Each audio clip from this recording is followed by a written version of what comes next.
hello off the hook, hello YouTube, new video, new luck in the same freshness. And folks, for a long time the event dungeon has been quiet on my channel. It's simply because I'm still doing a lot of tinkering in the background. I already have a 4-second team with Wukong. This works relatively reliably, so we are then in the high 90s with the win rate. But so far I've held back a bit in this regard because it really is super gear intensive. All the teams out there that work at level 30, if you lower the levels a bit, it becomes significantly easier and the gear requirements become much more manageable. But today we're still going to look at a team for level 30, although I have to say right away, this team is incredibly gear intensive. You need the appropriate heroes with as many stars as possible. You also need the right relics for it, otherwise you won't be able to get the team to work. But if you have all that and once you get it running, you can really farm the event dungeon in a relatively good time, in my opinion, and pretty reliably. So I'll just let the run play in the background and we'll take a look at what's happening here. I have to mention, guys, the idea comes from Bronco and Fabi, who put their heads together for this. A few weeks ago, they discovered something really cool. The whole thing is, back then, some people kind of laughed at me in the comments. Yeah, look, easy, now someone has already found something. Yeah, all the teams that are out there now, regardless of whether they're one-shot teams, whether with Siegfried or Wukong, are all based on a specific relic. And this relic was then discovered how well this relic works with this boss. And basically, all teams are now based on that. All the conventional teams that are currently out there, so all the ones that don't involve a one-shot, use this relic.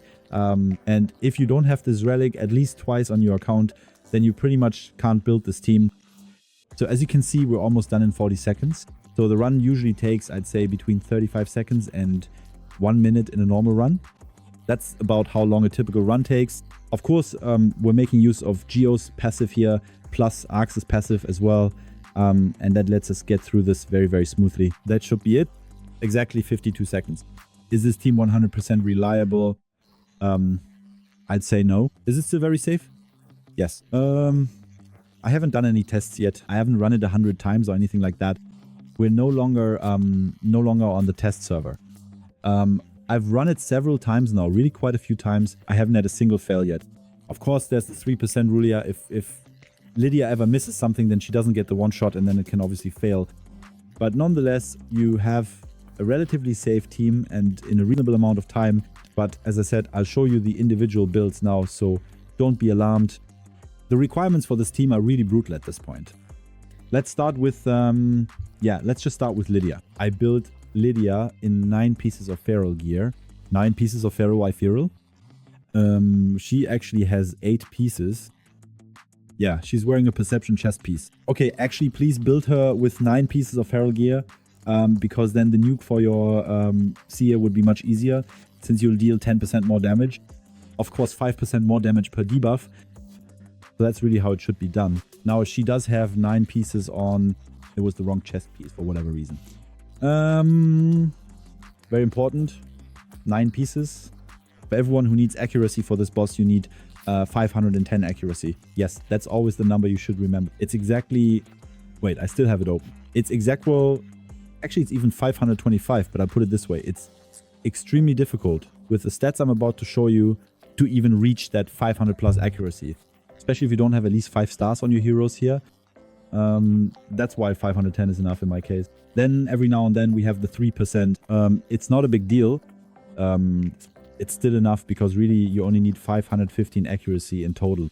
The boss has needs. For the boss you need 525 and for the waves, for the ads, 515. So Lydia needs to be fast, specifically faster than the boss. Ideally you should be faster than 300. That's the golden benchmark that I would recommend to you. But the nice thing about this team when it comes to speed values, really, the speed values is that she's the only hero here who actually needs to be very, very fast. So over 300 and the appropriate accuracy at 500 plus, and then you'll be on the safe side with her. You could also build her in a protection set. So 9 pieces of protection set would work just as well as 9 pieces of feral. You just have to see where you can get better stats. The rest doesn't matter at all for this purpose. HP doesn't matter, attack doesn't matter, none of it matters. The relic on Lydia also doesn't matter at all. As a blessing, if you're really only going to use her here, I would definitely recommend Brimstone. The thing is, mine only has 1 star. The chances that we'll hit Brimstone with just the first star are super low. So for me, swapping a blessing wouldn't be worth it. That's why it doesn't matter at all. For masteries, I have the classic ones. And down here, I also went for accuracy on Lydia. Yeah, just the standard masteries. Now we come to the second door, actually the first build, where things really start to get very, very, very gear dependent. That means you need a strong seer. And when we talk about a strong seer, well, as we just saw, there's actually another 10% more damage now thanks to Lydia, because she now actually has Ferricet open. But I'll still show you my seer as a reference. My seer is at 239 speed, and you really shouldn't make her any slower. I'd say around 235 is the critical point. You just have to make sure that with the speed boost you get from Lydia beforehand, you're faster than the boss. So you should end up at just about 235 speed, I'd say, as a minimum. 100% crit rate, 338% crit damage. The rest of her stats don't matter.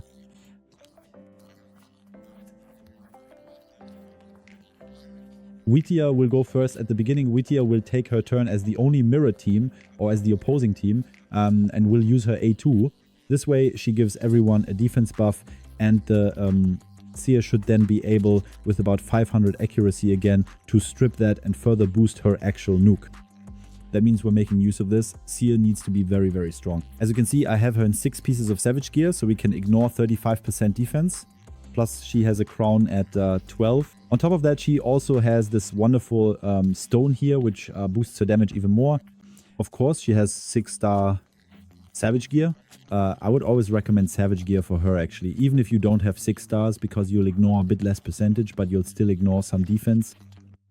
The masteries for Seer are the classic masteries, just like I have in my Seer guide. That hasn't changed. And now we come to these 3 heroes. So Lydia and Seer are really just there to kill all the ads, right? That's what those two are supposed to do. And then at the end, these 3 heroes are always left standing.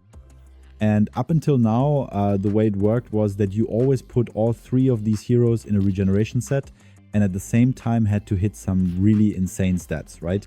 You need a lot of HP, ideally a bit of defense, you need solid speed, and the accuracy has to be right. And for most people, that's just not possible. So with my best regeneration gear, I might be able to equip 2 heroes like that. With the third one, it already gets really tight, and the nice thing is our third hero in the team is Vogoth. And I didn't build Vogoth in regeneration, and that's something I really wanted to recommend to you, because that way you can absorb a lot of the initial damage that comes in not with regeneration, but with the Bolster set, right? I've got a Bolster set, and apart from that, I've put everything into HP, yeah? All the other stats don't matter at all.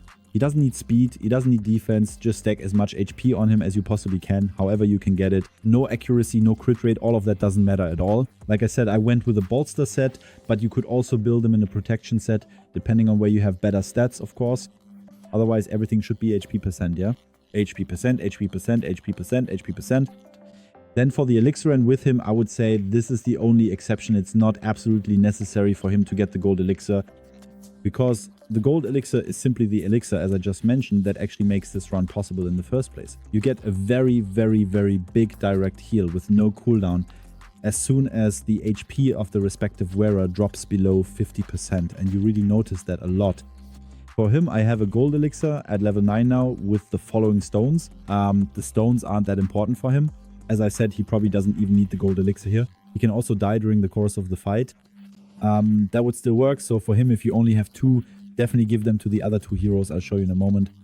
Then for the blessing, we have emergency revival. I would recommend that to you, but only if you also equip a blood shield accessory at the same time. Just like I did here, I have an amulet with blood shield on it. That simply ensures you get a shield, and every time the shield is broken, you receive a small percentage of healing depending on how many stars you have. It really adds up, and you'll definitely notice the difference. You should definitely give it a try. For Vogoth, I have the following masteries. These are actually older masteries. Yeah, the way they used to be back in the day, Vogoth with Giant Slayer. Yeah, you can do that. It actually doesn't matter for this run. He doesn't even need any masteries. He also doesn't need to be booked for this purpose. Then we come to the 2 real key heroes in the team. And the first one is definitely the Geommancer. Geommancer simply makes sure you put HP burn on the boss, and then as you can see in his passive, you can read through it at your leisure. yeah, damage gets reflected back onto the boss. Whenever he attacks you, it always varies depending on how it triggers. So the boss takes damage himself when he attacks us, and that can really get out of hand. And that's why Geommancer is probably, and I say probably on purpose, currently the best hero when it comes to taking down the boss as quickly as possible, aside from, once again, the unkillable teams. I built Geommancer with the following stats. First of all, you can see I equipped him with a regeneration set. Of course, that's definitely something we need on him. But I didn't put him in an immortal set or anything like that in addition, since you actually don't need it anymore. If you have these three, the three I mentioned here, that's actually enough. He now has the following stats. 90,000 HP, which is super difficult. I know that myself. That's why this guide is absolutely aimed at true late game and end game players. 4,000 defense at the same time. 248 speed, and again around 500 accuracy. As I said, that's always what you want to achieve. It's also important, and I'll show you this in a moment in the setup, the order of the heroes, because the order plays a big role.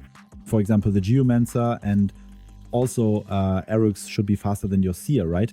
A Seer should be the second to last in terms of speed on that team. As I said, Vogov doesn't matter at all.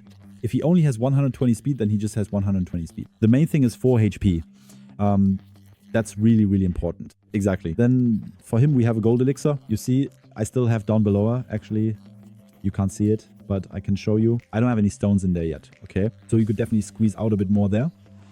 If I really wanted to optimize it now, you could, of course, use any stones that in any way negate your damage, right? That's what it's about. Or generate turn meter for yourself, because, of course, it also depends on the speed value of the Geommancer, who also heals himself. Of course, the more often he goes down, the more often regeneration is triggered and the greater the healing becomes. So you can put anything in here. Something like this, for example, the increases whenever he suffers a critical hit. Great. Then he gets a bit more defense. And here you just put in something, anything that somehow pushes his turn meter. As far as I'm concerned, if he ever hits that 3%, you can go with that. Then for him, I also have Unshakable Fear. I would change that too, but I haven't done it yet. He also has a Blood Shield ring equipped on my team. You can see it here. And if you want to farm this, you should definitely also give him emergency healing. It's an extra heal, would cost me some silver now, so I haven't done it yet. Like I said, we're on the live server. The test server is already closed. But I would definitely go with emergency healing as well if you manage to get a Blood Shield accessory, of course. Otherwise, you can probably stick with Indomitable Spirit. That way, you still have a chance that the 4-piece bonus doesn't trigger as often. Masteries for the Geommancer are also very, very important and quite interesting. These are the ones I chose now, but you do have a bit of flexibility here, okay? You can also choose to boost healing here and leave out the 5% cooldown reduction instead. You really do have a bit of flexibility here. Yeah, a little bit of wiggle room. What's important here at the bottom is accuracy. That's extremely important because it will make it at least a bit easier for you to reach the required accuracy values. Mine currently has 4 stars, as you can see up here. Too bad it's not 5, because with 5 we would get additional accuracy here. That's why in my case it was actually really difficult to reach the required accuracy values, since we don't have any bonus stats from the dungeon yet. Everything plays a small role. And then there's Aox, and Aox is actually here for 2 reasons. Well, actually you could say 3 reasons. He has a pretty good A3. He applies the attack down debuff, and that attack down ensures that our group, the 3 survivors, take significantly less damage. So that makes a huge difference. That's point number 1. Point number 2 is that he can actively heal us, and point number 3 is his passive. Because whenever he's attacked, he increases the duration of 2 random debuffs on the attacker by 1 turn. This occurs once per hit. In other words, we basically always want to make sure that once our Lydia is dead, our Seer is dead, and the boss has transformed, that he targets Aox. How can we make that happen? By giving Aox the lowest HP value among these 3, but at the same time the highest defense value. That's why my Aox now has the following stats. You can see he's also wearing a regeneration set plus perception, because it simply helps to boost accuracy, and he also has a Blood Shield again.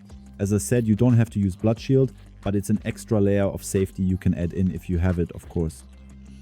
And he ends up with 86,000 HP and 4,600 defense. He's also relatively fast. As I said, he doesn't necessarily have to be that fast. What's important is that he's faster than your Seer. That's absolutely crucial. And of course, his accuracy also needs to be on point. But important, he must have less HP than your Geommancer. This makes the run easier because you don't want the boss to keep hitting the Geommancer with his A1 all the time. Otherwise, at some point your Geommancer will go down no matter how you build him. Unless, of course, you build him with 130,000 HP or something like that.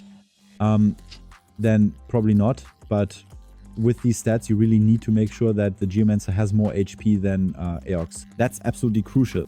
It doesn't have to be a huge difference, but you should have at least a small gap. Because that way, as I said, you make sure that the boss always focuses on Aeox and Aeox's passive triggers more often, which can extend the HP burns, extend the attack debuff, and so on and so forth. And then you'll get through it pretty well. Aeox's masteries are as follows. Once again, the classic setup damage mitigation plus boosting your healing from the regeneration set, and down below accuracy to make it easier for you to reach the required stats. Right. Then let's take another look at the team setup, I'd say, because the team setup also plays a big role. You mustn't make a mistake here. Please, if you're copying the team setup, make sure to copy it exactly as it is, because you absolutely have to. Vogoth definitely needs to be in the very last position on this team. If he were to stand at the front here, his passive wouldn't take effect, because Vogoth's passivium, where does it say it? Whenever this champion is attacked, all allies are healed by 50% of the damage taken. If this were to happen beforehand, all allies would be healed before the attack hits the others. This way, everyone takes damage. After that, Vogoth takes his turn in the turn order and then heals everyone back up a bit right away.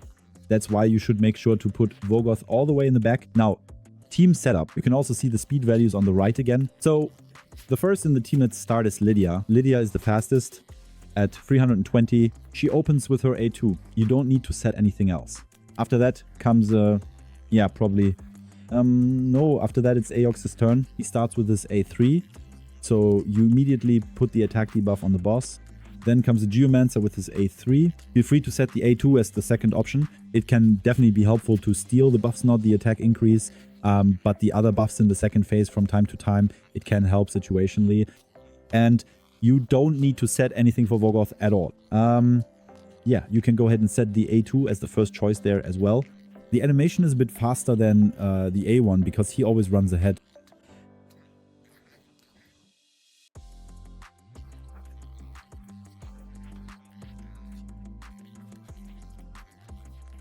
You have to keep in mind, the 3% rule can kill the team, especially at the beginning if Lydia misses here or even double misses. I've seen with the stats I have now, even Defton can sometimes miss. The main thing is that Weaken is up. Weaken is actually more important because with Seer, we're basically ignoring almost 100% anyway. It's not quite 100%, but it's close to 100%. But if there's a double missive, Defton misses, and the Weaken debuff is missed, then a run can definitely fail. Now you can see this is the ideal situation. The Aeox drops down, but he doesn't drop so far that he dies. He keeps healing himself back above 50%, and the boss will now always target Aeox with his A1. It's about to happen. Boom, boom, boom. And that's how we trigger the passive up here. You can see the debuffs are stacking up. LP Böhm still has 11 turns left, and then the run will be over again in 50 seconds. With that said, folks,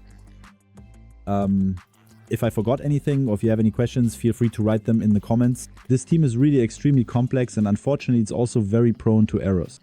So only try it out if you really have good gear and the appropriate relics. I'll say it again, as mentioned, Golden Elixir on both of them is definitely essential. I have one at level 9 and Aeox also at level 9, and as I said, Vogoth probably doesn't even need it. I think it would work without it as well. It's actually fine if he dies at some point in the last third of the fight. But that's just how it is this way. I'm definitely on the safe side, and as you can see I have 3, but all only at level 9. That's still fairly reasonable. So if you have questions, drop them in comments and I'll see you in the next video. Yours, AZ Choo Choo.